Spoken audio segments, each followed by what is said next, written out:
hinahanap mo ang unlimited buffet na maraming Filipino food, unlimited dessert, and unlimited drinks na nagsiserve ng 32 Filipino dishes, dito lang yan sa Ira's Restaurant, located at 528 NS Amoranto Street, Barangay St. Peter, Quezon City. Alam mo ba mga Mars, 249 pesos lang ay makakakain ka na nga dito.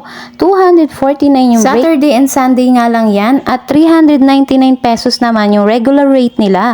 Weekends and holiday.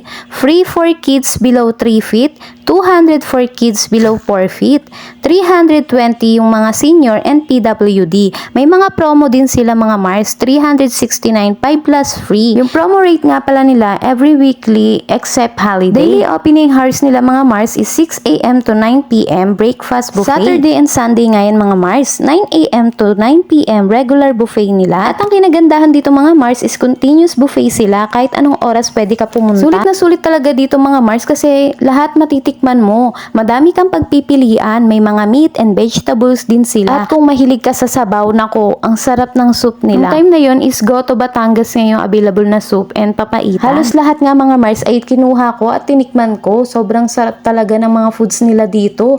Sure ako mga Mars na talagang mabubusog din kayo sa sobrang sarap dito mga Mars kumain. Make sure nyo nga lang mga Mars na maubos nyo yung mga kinuha nyo. May bayad kasi kapag hindi nyo naubos, 200 pesos. At sobrang hilig ko nga mga Mars sa mga dessert. Kaya ayan, kumuha na ako ng banana na minatamis at may buko pandan din sila dito. Sobrang sarap mga Mars. At unlimited din yung kanilang red eye. Iba din nga pala yung juice nila dito. Ay depende nga yan mga Mars kung ano yung nagawa nila. Pagpunta nga namin dito mga Mars ay may nagsiset up ng birthday. Yes mga Mars, pwedeng pwede dito any occasion. Merong mga gathering or birthday celebration, reunion ay pwedeng pwede dito. Sure ako na mabubusog ang mga bisita mo at masasatisfy mo sila. At mga Mars, may kasabayan nga pala kami dito na galing church, may nagpabinyag ata sila. Dito nga sila kumain mga Mars kasi malapit nga lang din yung church dito and talagang sulit na sulit ang pagkain dito mga Mars. Lunchtime nga nung pumunta kami dito mga Mars at may second floor nga rin pala sila dito na talaga namang dinadayo ng mga tao. Ang ganda ng place, malinis at super accommodating yung mga staff nila. Kaya mga Mars, sugod na rin kayo dito sa Ira's Restaurant.